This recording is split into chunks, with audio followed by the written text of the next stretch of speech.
Okay, hello and welcome everyone. So in this video, I'm going to do a walkthrough of a practice exam covering topics of cost curves, so average total cost, average variable cost, marginal cost, perfect competition's profit maximization, monopoly profit maximization, and a little bit of oligopoly and game theory. So I'll have mostly multiple choice questions. I kind of give a little bit of logic here, some other things. And then I'll have some longer questions. One will be a perfect competition profit maximization problem using a table and a graph, kind of like in my perfect competition video, maybe even using the same table. And then I'll have a game theory matrix and then a couple like more qualitative questions. Okay, so deadweight loss arises from a monopoly as a consequence of the fact that the monopoly is going to produce a smaller quantity, and this is where deadweight loss is going to come from. So the answer is quantity is lower than the social optimal quantity. We can get this from this graph actually. Suppose this is a demand curve. Here's a marginal revenue curve. Here's a marginal cost curve. The competitive market would produce where price is equal to marginal cost. So the competitive market as a whole is going to produce where demand is equal to marginal cost. That would be this quantity, 45. The monopoly is going to produce where marginal revenue equals marginal cost. So the monopoly would produce 30. So the monopoly is going to produce 15 fewer units here. And this is where the deadweight loss is entering. Deadweight loss is inefficiency. The problem is the demand curve, this represents like how much consumers value those 15 units, is higher than the cost to produce them. So that's why there's deadweight loss. Deadweight loss here would be this triangle plus this triangle. The monopolist's profit maximization, monopoly's profit maximizing quantity of output is determined by the intersection of marginal cost and marginal revenue. We just saw this here. The optimal quantity for the monopoly for a single price monopoly corresponds to where marginal revenue crosses marginal cost. That's this right here. Consumer surplus at the monopoly's profit maximizing price. Well, consumer surplus is going to be 450. Why? Well, consumer surplus, remember, it's the area under the demand curve and above the price. Well, prices come from demand curves. We found the quantity. Let's find the associated price, 60. So consumer surplus is going to be this area right here, this area under the demand curve and above the price. So it's going to be 1/2 base times height is the area of this triangle. So it's going to be 1/2 times 90 minus 60 times the 30 units. So it's going to be 90 minus 60 is 30 times 30 is 900 divided by 2 is 450. Suppose a market is initially perfectly competitive with many firms selling an identical product over time. Suppose merging of the firms results in the market being served by only 2 or 3 firms selling the same product as a result. Well, this is moving in the direction towards a monopoly. So you think of like the spectrum of market power. So at the one end, you have firms with no market power. That's a perfectly competitive market. The other end, firms have a lot of market power. That'd be a monopoly. This is moving towards that direction. Market power is the same thing as facing a downward sloping demand curve. And so when you're facing a downward sloping demand curve, you have this tendency to be able to want to decrease the market output and raise the price to increase profits. The other way to just think about this is, well, this is moving towards a monopoly. I just talked about like what's the problem with a monopoly? Smaller output. And so we're looking for smaller output and then the higher price. Okay. So here, what area represents deadweight loss from the monopoly? Well, the monopoly is going to produce where marginal revenue crosses marginal cost. The monopoly would produce 2.5. The competitive market would produce where demand equals marginal cost. The competitive market would produce 5. Deadweight loss is going to be over those 2.5 units that are not produced when the market is a monopoly. It's going to correspond to the area under the demand curve above the marginal cost curves. It's going to be area G. What about monopoly's profits? Monopoly profits are going to be area C and F. So what's happening? Profits is going to be producer surplus, assuming there's no fixed costs. So producer surplus is going to be the area under the price and the above marginal cost. So the monopoly's quantity is 2.5. Prices come from demand curve, so it's going to be like 7.5. The area under this price and then above marginal cost is going to be the monopoly's profits. So it's going to be area C and F. Now, sometimes you might want to think about like what's this area right here that's unlabeled. Well, if you take C plus F plus this area, that's total revenue that the monopoly is going to get, right? It's going to be the price over those units, price times quantity. It's the area of this large rectangle, that's revenue. But then why isn't that profits? Well, marginal cost times quantity is going to be costs, right? So think about the profit function or profit formula, PQ minus CQ, right? So here's P, 7.5 times Q, 2.5 minus C, 5 times 2.5 Q, right? So it's going to be revenue is going to be this big rectangle minus cost, this still large rectangle, which leaves C plus F, which is profits, or producer surplus in this case. Okay, authors are allowed to be monopolists in the sale of their books in order to, well, encourage authors to write more and better books. So if you read these other ones, they're all nonsense. Well, I mean, okay, so promote a society in which people think for themselves and learn from whatever books they please. I mean, that's awesome, but that's not why we have monopolists that's not why we have copyright. So the argument here is like for the formation of monopolies through patents and copyrights, the argument for this is, well, in the absence of this protection, individuals wouldn't make as large of investments into innovation because they'd be worried that somebody else would just take their work. And so copyright's important to preserve the incentive for people to create content, knowing that they'll be the ones that can benefit from it, presumably, and their customers, without having somebody who hasn't made the similar investment just stealing whatever is their work. What shape is the monopolist marginal revenue curve? It is a downward sloping line that lies below the demand curve. We saw this here. So here's the demand curve. Here's the marginal revenue curve. Turns out, actually, marginal revenue, this is for a linear demand curve. This is always true for a linear demand curve, and you virtually almost only see linear demand curves for principles of econ or introductory level econ. The only other thing that you'd see besides like kind of the downward sloping demand would be a perfectly horizontal demand curve. That's what would be true for an individual competitive firm. Then for a perfectly horizontal demand curve, demand is marginal revenue. And that's because in a competitive market, each additional unit you sell is going to generate exactly the market price towards revenue. So marginal revenue is just the price. That doesn't happen here. The downward sloping demand curve means the monopolist is able to charge a higher price than it costs to produce, and actually a higher price than marginal revenue. So for a linear demand curve, it actually turn out the vertical intercept is going to be the same for demand and marginal revenue, but marginal revenue has twice the slope, meaning the horizontal intercept is going to be half as large. So you see this, here's 10 to 10. This is a slope of 1, right? Going from vertical intercept of 10 to horizontal intercept of 10. This from 10 down to 5 is a slope of 2, right? So same vertical intercept, twice the slope. That also means that the marginal revenue curve will cross below the demand curve under the midpoint of the demand curve. Turns out that this is the point of unit elastic demand. This is the elastic portion of the demand curve. This is the inelastic portion of the demand curve. Turns out where marginal revenue is equal to 0, that's actually the revenue maximizing quantity also. So bonus content here, right? So great. Okay. Two companies are sellers in the same market. Each company decides whether to charge a high price or a low price. In the figure, dollar amounts are payoffs. They represent annual profits for the two companies. In what sense is this game similar to a prisoner's dilemma? Okay, in both games, a dominant strategy can be identified for each player. So in a prisoner's dilemma, each player has both players have a dominant strategy. Here, let's verify that both players have a dominant strategy. What is a dominant strategy? Dominant strategy means that you have one option that is better than all your other options, right? Dominant strategies are assessed relative to yourself, not relative to the other player. Doesn't mean if you use your dominant strategy, you win the game. That's kind of like an ill-defined concept relative to game theory. What a dominant strategy means is it's always your best response. Doesn't matter what your rival's doing, you ought to use that strategy. That if that's true, then you have a dominant strategy. Let's see. Do both players have a dominant strategy? Let's see. Well, if QRS uses a high price, QRS gets a profit of 10 million. What does ABC get? Well, if QRS is using a high price, if QRS is using a high price, let's take the perspective of ABC.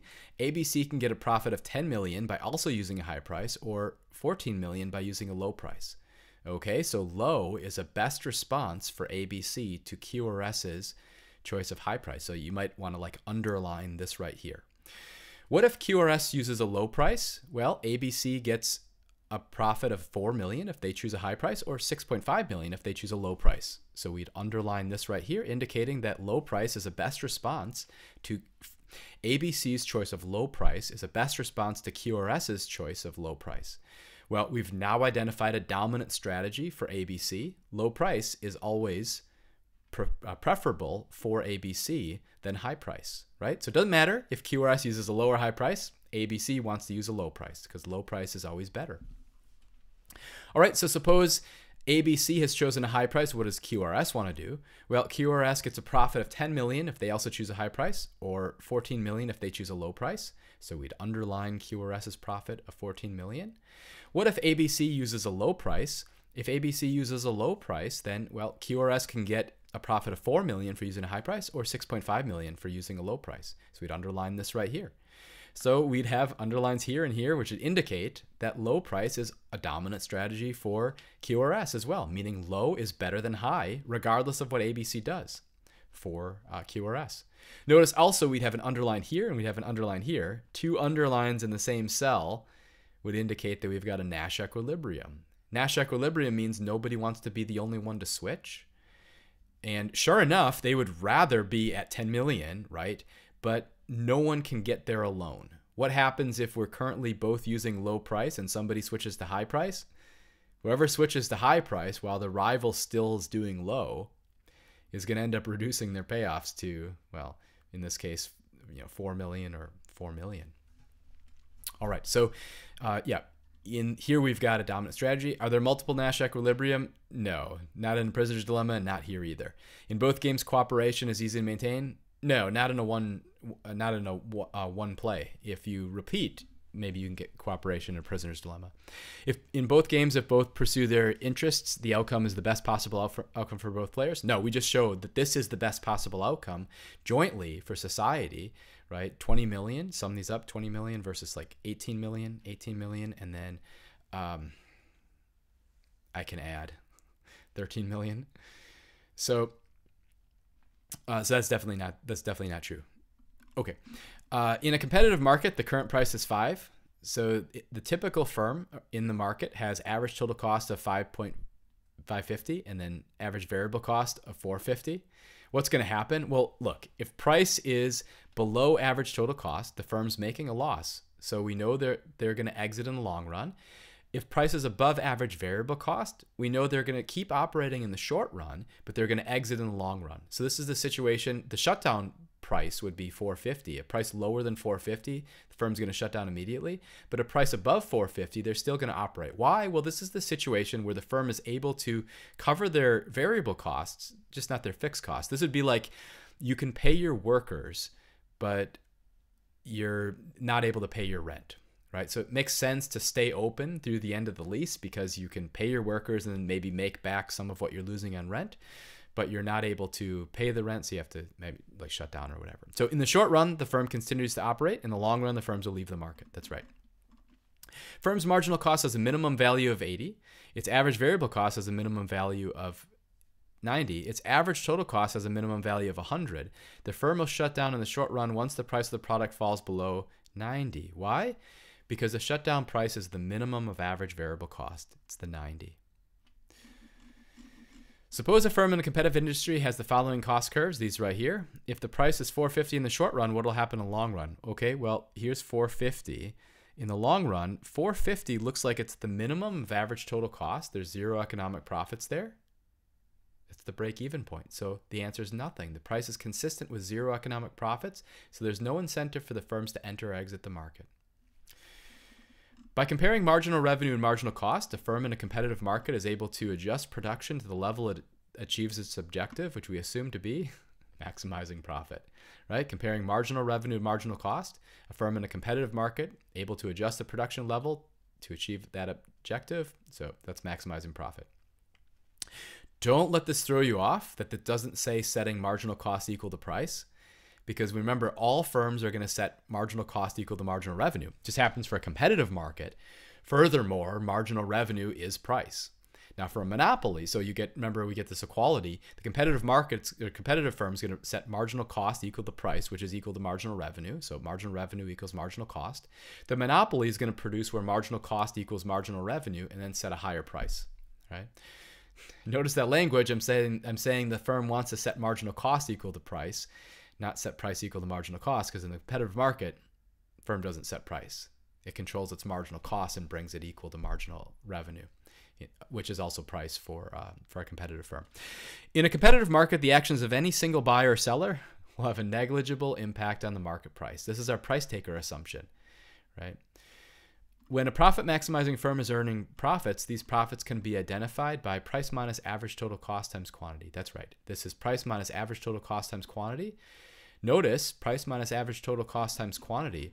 This is specifically the average total cost at the quantity that's optimal. That's why we have zero economic profits here, because it's the price 4.5 minus the average total cost 4.5 of producing what looks like a little bit more than 2 units, right? So it's this average total cost is actually a function of this quantity, right? It's price minus the average total cost of producing that quantity. In the short run, a firm incurs fixed costs, whether it produces output or not. Yeah, fixed costs are invariant to output. Fixed costs, it'd be like if your rent is $1,000, you're paying $1,000 for rent, whether you produce nothing or 1,000,000 units. Right? If you produce nothing, then your average fixed cost, that's fixed cost divided by output, would be big. If you produce a lot of units, then your average fixed cost divided by output, would be small. So for instance, if fixed cost is 1,000 and you produce 1 unit, your average fixed cost divided by output, so 1,000 divided by 1 is 1,000. But if your fixed costs are 1,000 and you produce 1,000 units, then fixed cost divided by output, 1,000 divided by 1,000 is 1. So it's pretty small. And it tends towards 0 as output increases. The amount of money a firm pays to buy inputs, that's its variable cost, right? Inputs. You think about inputs like ingredients.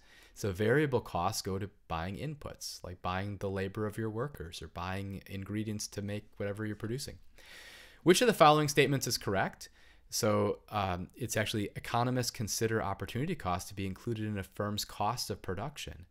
Consider opportunity costs to be included in a firm's cost of production. Remember, accounting costs are going to just be like literal on paper costs, but economists are going to consider also opportunity costs when considering cost of production. So thinking not only like how much does it cost to obtain these units, but also what's the next best alternative use of those units. That's why we'd say in the long run the firm has zero economic profit, would actually probably still stay in the market. Why? Well, it means zero profit after accounting for opportunity costs, which means that firm is indifferent between using its resources to produce whatever it's doing versus anything else it might do. If a firm produces nothing, which of the following costs will be zero? Variable costs, right? Fixed cost, it can't be total cost because total cost is the sum of fixed cost and variable cost. It's not fixed cost because you're paying those either way. So fixed cost makes total cost not zero. Not opportunity cost. There's always opportunity costs. It's got to be variable cost. Sure enough, if you're not producing anything, you're not spending any money to buy inputs, so you're not incurring variable costs. Suppose a profit maximizing firm in a competitive market produces rubber bands. When the market price for rubber bands falls below the minimum average total cost, but still lies above minimum average variable cost, in the short run, what's the firm going to do? This is like the one from before. If the average total cost, right? If average total cost was $550 and average variable cost is $450 and the price is between them, in the short run, firm continues to operate. In the long run, it'll exit. Why? Because you're not able to cover your total costs, but in the short run, it makes sense to keep operating and to recover as much of the fixed cost as possible, right? It'll experience losses, but continue to produce rubber bands in the short run. What happens in the long run? The long run, it's going to exit, right? It doesn't want to shut down because if it shuts down, it loses more, right? By producing, it still makes negative profits. It just makes, it loses less. A monopolist that practices perfect price discrimination. Perfect price discrimination is if you're setting price exactly equal to the willingness to pay of every consumer. In doing so, yeah, there's going to be no deadweight loss because the monopolist practicing perfect price discrimination produces exactly the same quantity as the competitive market would. Charges one group of buyers a higher price than the other group? No, because the groups are individuals. Charges a higher price but produces the same monopoly level of output? No, because it's going to produce a much larger quantity. The reason why there's deadweight loss in the first place with a monopoly is because it can't produce those additional units without lowering the price on all previous units sold. Well, here if you're practicing price discrimination, you're setting a different price for every unit, so you can expand output without affecting how much you're charging other consumers. Charges some consumers a price below marginal cost because costs are covered by the high price buyers? No, you would never want to produce beyond the point where price is going to be below or equal to marginal cost. You wouldn't want to produce where price is below marginal cost, because then you'd be taking a loss. There's no reason to do that. Profit maximizing monopoly will never operate on the portion of the demand curve where the marginal revenue equal to, well, -1. Monopoly is not going to want to produce where marginal revenue is negative. What are they doing? They're producing where marginal revenue equals marginal cost. If marginal revenue is negative, they're not going to want to produce, because then you're going in the wrong direction. So notice what this is corresponding to. If marginal revenue is negative, that's going to be down here. So that's going to correspond to the inelastic portion of the demand curve. How do I know that? Well, here is where the midpoint of the demand curve is. Here's where elasticity is equal to 1. It's unit elastic. Here it's elastic. Down here it's inelastic. So the monopoly is never going to produce on the bottom portion of the demand curve. Why? Because if you're producing so that price is here, think of where marginal cost is crossing marginal revenue. It's going to be some quantity out here. It's going to be below the midpoint, so it's going to be on the inelastic portion of the demand curve. I've got that video that's like the relationship between revenue and elasticity. I'll walk through that with a numeric example. Okay. Right. In Nash Equilibrium, no player has a profitable deviation. Remember, our definition of Nash Equilibrium is nobody wants to be the only one to switch, or no one has a profitable unilateral deviation. Remember, the way that we find Nash Equilibrium is we're looking for best responses. So once everybody has everybody's already best responding, they can't improve from what they're currently doing. Pareto efficiency means there's no way you can't change where we're at without making somebody else worse off. Coordinating to maximize joint profits, that definitely doesn't happen with Nash Equilibrium, right? Everybody's best responding in Nash Equilibrium. Players are seeing the same payoff. No, that doesn't happen. There's most games that wouldn't happen. Okay, there's an increase in market demand in a perfectly competitive market. Then in the short run, well, if there's an increase in market demand, think about what's going to happen. Market demand would be shifting to the right. It would cross it. So shifting to the right, right? So do it with your hand, shifting to the right. And then, I don't know if that backwards. Just do it for yourself. I've got my screen. Like I have like the camera, but it's recording a separate video feed of me. And so this is actually the mirror image of me. So here I was like trying to do it back, and that actually might have gone, I don't know, whatever. So, so if we have an increase in demand, we're going to get a higher price, right? Because it's going to cross market supply at a higher point. So we would expect what's going to happen. There's going to be an increase in. So suppose these are the cost curves from a competitive market. Basically, we're going to go from some price like this to some price like this. Prices are going to rise, and that's going to increase profits, right? Doesn't necessarily mean there's going to be profits. It's just going to mean that maybe it goes to be less negative or whatever, but definitely there'll be an increase in profits. No change in demand curve faced by the individual firms? No, there definitely will be, because the individual firms are facing the market price, and an increase in demand is going to change the market price. Demand curves for firms will shift downward? No. Shift upwards, because the demand curve for firms is going to be the price. Demand curve will become more elastic? Nope, because for a competitive firm, the demand curve is already perfectly elastic, perfectly horizontal. Firm operating in a competitive industry shuts down in the short run. It can avoid paying variable costs, right? If you shut down, you're not going to pay variable costs. That was linked up here. Maybe make myself dizzy doing that. Remember we said, like, what can you drive to zero by not producing anything? Variable costs, right? Okay, dominant strategy is one that's best for the player regardless of what other strategies players follow. I said that before. Remember, what makes a strategy a dominant strategy doesn't have anything to do with the other player. It just means that it's your best option regardless of what the other one does. Which of the following is most likely produced by a monopoly? Electricity. This is like if you have the natural monopoly cost structure. So you have a large fixed cost, near zero marginal cost. That's electricity. Lotso sugar brand cereal, that sounds like monopolistic competition. Sounds like product differentiation. Sounds like lots of firms in the market. Pepsi, we probably think of that as like an oligopoly. Margarine, that's kind of an agricultural commodity.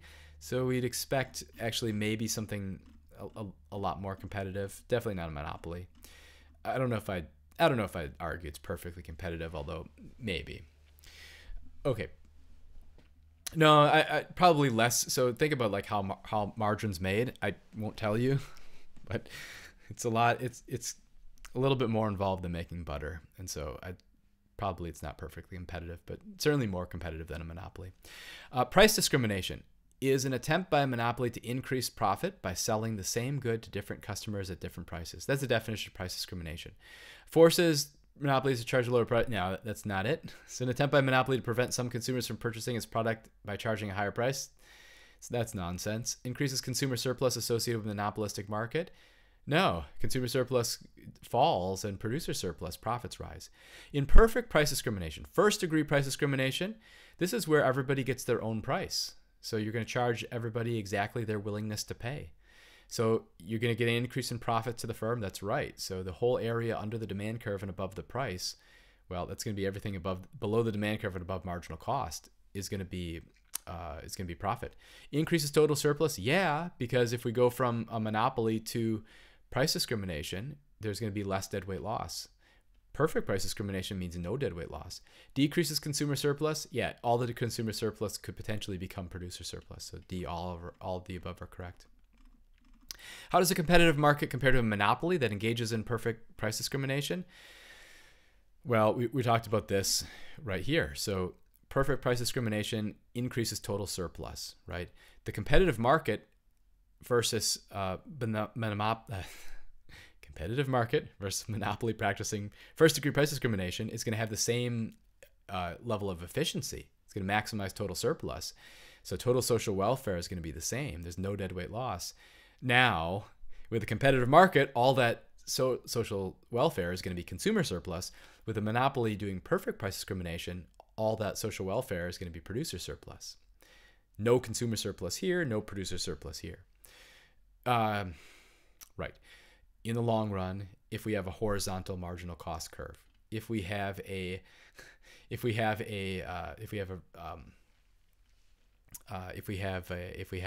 upward sloping marginal cost curve, then you can have producer surplus with a competitive market in the short run. So you see that picture, whatever. So, all right, for a monopolist, let's see. Marginal revenue is always less than the price of the good. Average revenue is greater than the price of the good. No. Marginal. So think about total revenue divided by output greater than the price of the good. No. Marginal cost is always greater than average total cost. Well, no, because marginal cost would be equal to average total cost at the minimum of average total cost and lower than average total cost below the minimum of average total cost. Marginal revenue equals marginal cost at the point where total revenue is maximized. This would when would D be true? Actually, only if marginal costs were 0. If marginal costs are 0, then MR equals 0 at the point where total revenue is maximized. Marginal revenue is always less than the price of the good. We saw that before with the graph. Marginal revenue.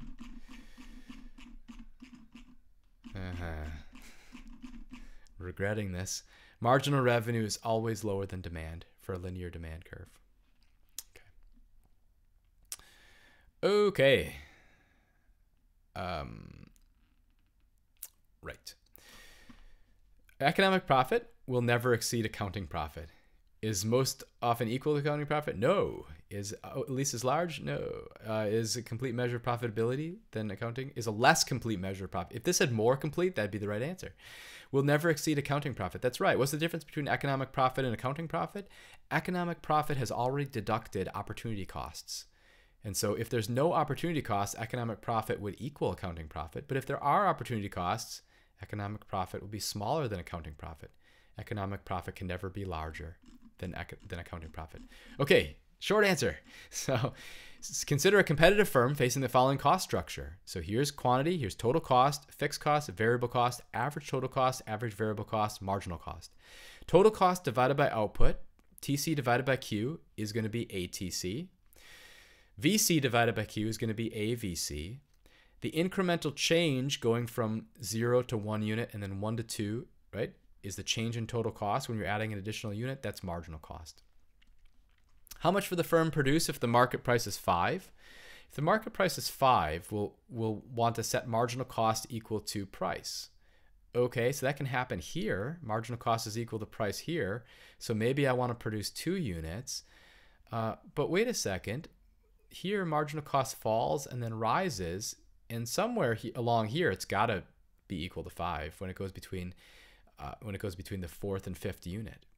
All right, so what do we actually want to produce? Well, we wouldn't want to stop and produce 2 units. Why? Well, because think about the decision rule. You want to continue to produce as long as the benefit of doing so exceeds the costs, right? As long as the marginal revenue exceeds the marginal cost. The benefit to doing an activity exceeds the cost, you keep doing that activity. Okay, well, as soon as we look at the 3rd unit, the price is still 5. Now marginal cost is 4. Oh, we definitely want to produce the 3rd unit. So you wouldn't stop at 3 because you'd want to produce number 3. What about number 4? Yeah, going from unit 3 to number 4, you'd still want to produce the 4th unit because price is still 5. Now marginal cost has fallen to 3. Do you want to produce the 5th unit? No, because now price is still 5, marginal cost rises to 7. So I say the firm wants to produce the Q such that marginal cost is equal to 5. It's either Q2 or Q3, or it's either Q2 or Q4. We know they actually don't want to stop at 2 because when the firm produces 3, then price is bigger. Price equals 5 is bigger than 4, which is marginal cost. So it would clearly keep producing. The firm won't produce the 5th unit, but it'll definitely want to produce the 4th unit as long as price is bigger than average variable cost of producing that 4th unit. Remember, there's 2 things to check here.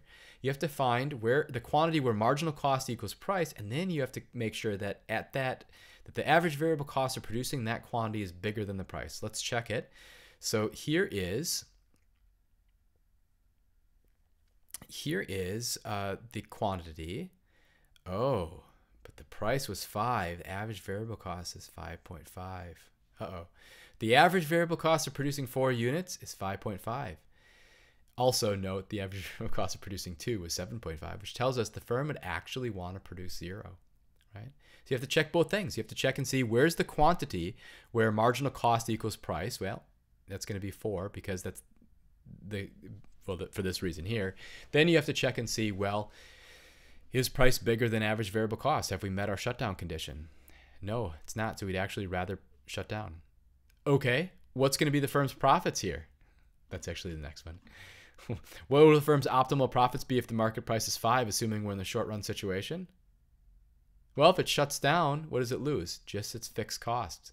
So the fixed costs is going to be 10. So its profits are going to be, profits are going to be minus 10, right? Profits are just the loss of the fixed cost, hence minus 10. All right, fatbraintoys.com, real company, good toys. Hey, I don't know if this will bring this up.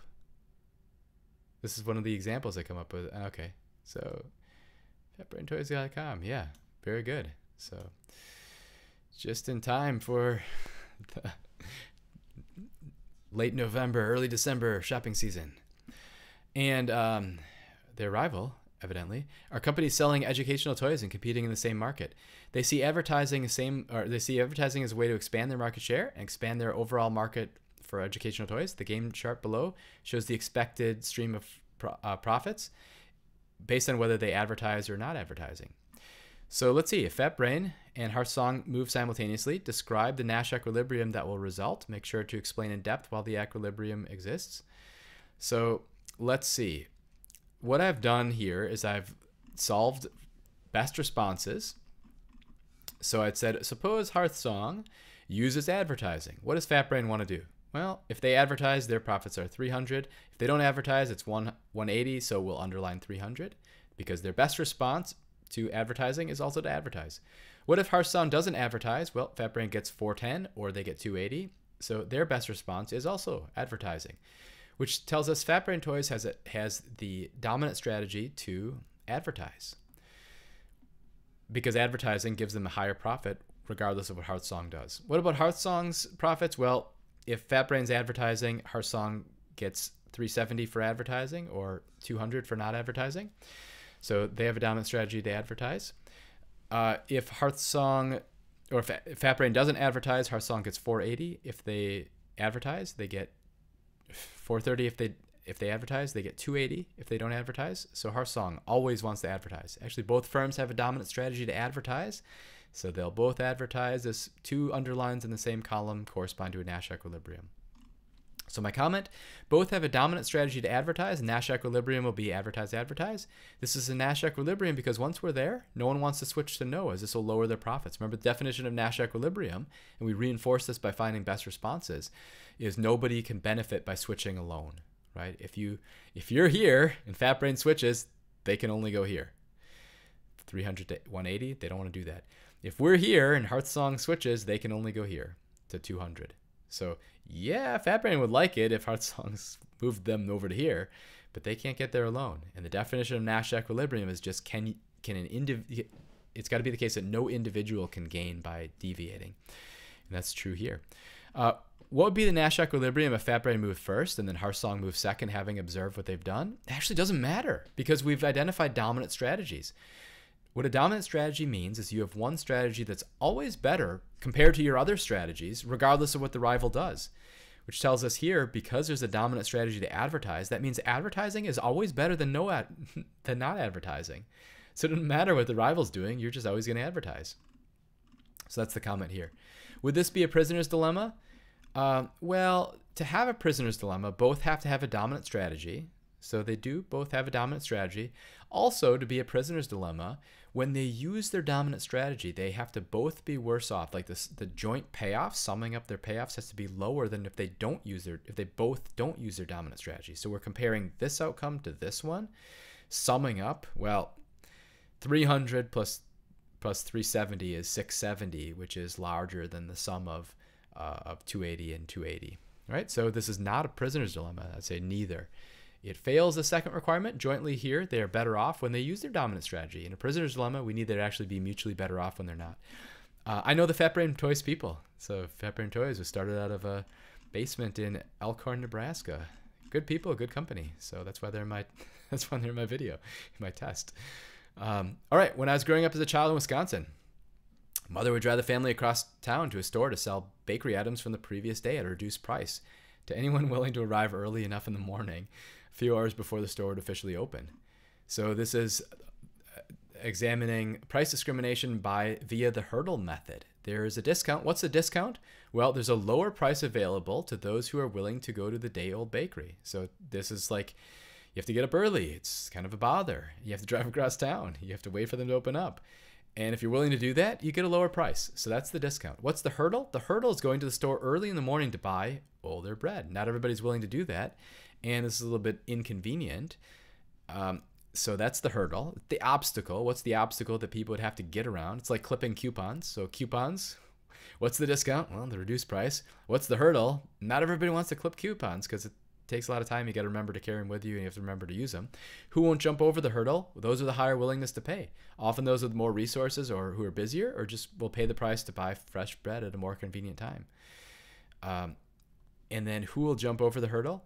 Those with a lower willingness to pay. Often those with more time available, willing to bear the inconvenience necessary to receive the discount. Who doesn't go over the hurdle? Well, those that's not worth it to save like $1 on bread. So times were different then. Who will jump over the hurdle? Well, those with a lower willingness to pay. Those with more time available. Those willing to bear the inconvenience necessary to receive the discount. And then that's what we get. So okay, that's the end of the practice exam. Hope you enjoyed it. Like, subscribe, whatever. Good luck on the exam.